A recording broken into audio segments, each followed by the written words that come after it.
Hello and welcome to the channel. Let's jump right in and start building this beautiful cross.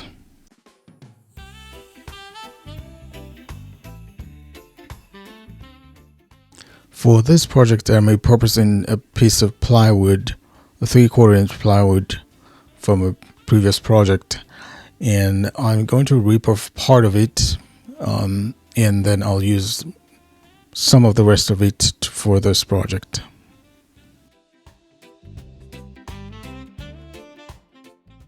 Next, I'm using a small piece of scrap 3/4 material, and I'm using that as a spacer so I can make rib cuts 3/4 inches thick.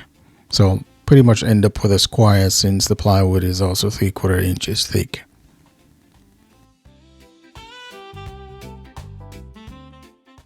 As usual, I'm including the dimensions as we go on the video.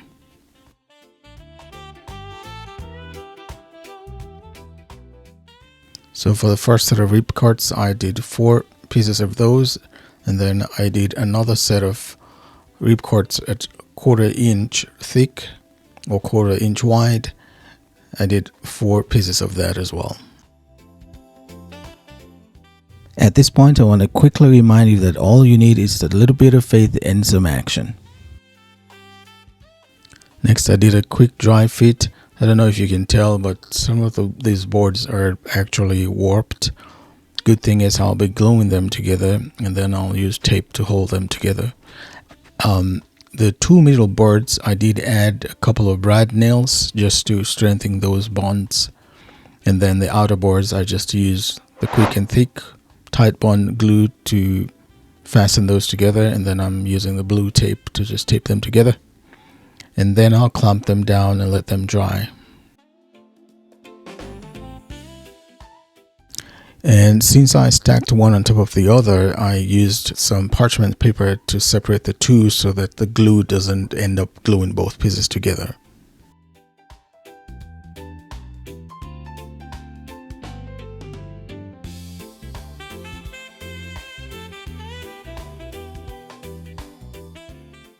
In order to get a very good finish, you'll need to do a lot of sanding.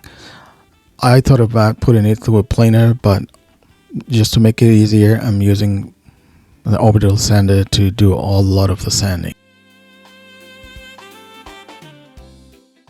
So technically, you will need a board of 26 inches long by 3 to 3.5 inches wide. 3 inches should work, but to be on the safe side, a 3.5 inches wide plywood should work.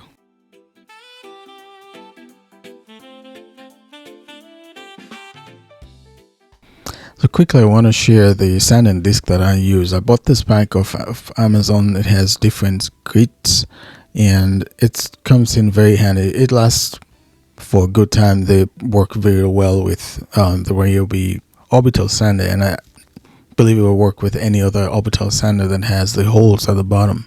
So thought I'll share that with you, and I'll put a link to it in the description in case you want to pick up one for yourself.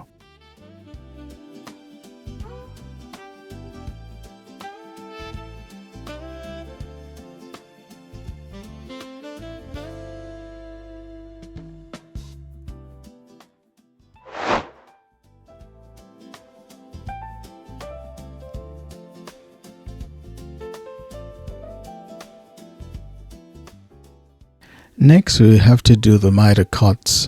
You can do this on a table saw if you have a good miter sled. I switched from doing this on the table saw to the miter saw because it's a lot easier, and most people have a miter saw. And I know there are people who get intimidated by doing miter cuts on a table saw. So stick around and you can see how I do it on the miter saw.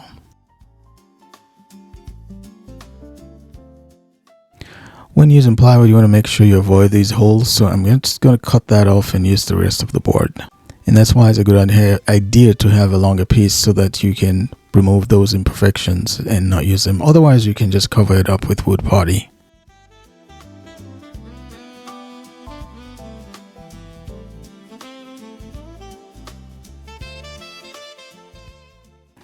You may have noticed that after making the first miter cut on the board, I flip it over and then I mark the end of the 45-degree cut and use that as a marker so that I can cut the other end and get a good V cut at the end.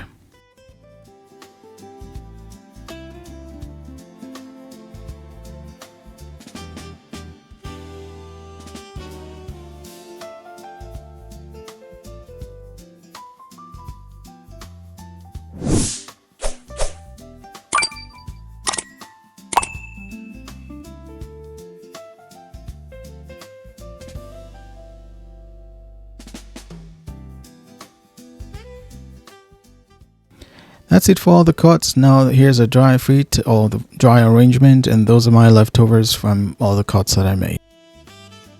And then before gluing everything together, I'm using a sharp piece of hardboard that I'm going to cut into the shape of the cross and use that as a backboard to add some additional strength.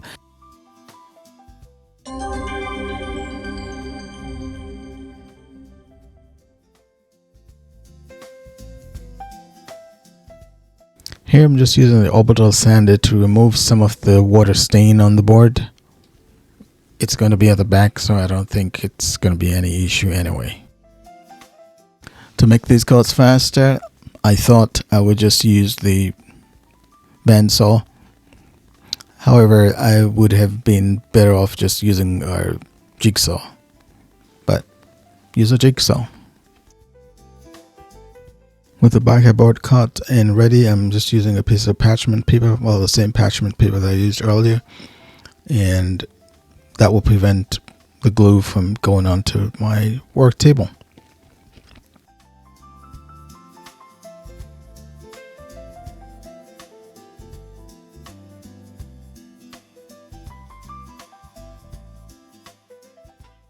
As you can see, I'm using clamps to get a good grip and a good squeeze. And then I removed it and wiped off the excess glue. And then once that was a little bit dry, I applied some Starbond medium just for some extra strength.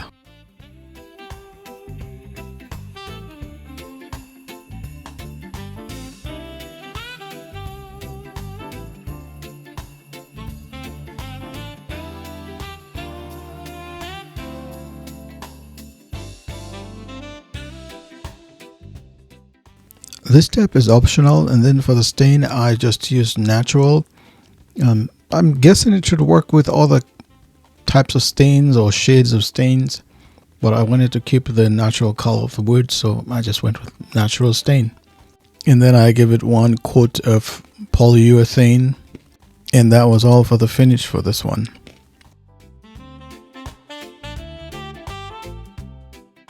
And that's it for this one. I hope you're inspired to grab some of those scrap plywood material and make one of these.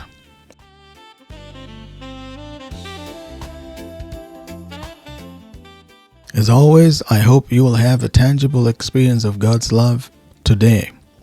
Take care and God bless, and I'll see you in the next video.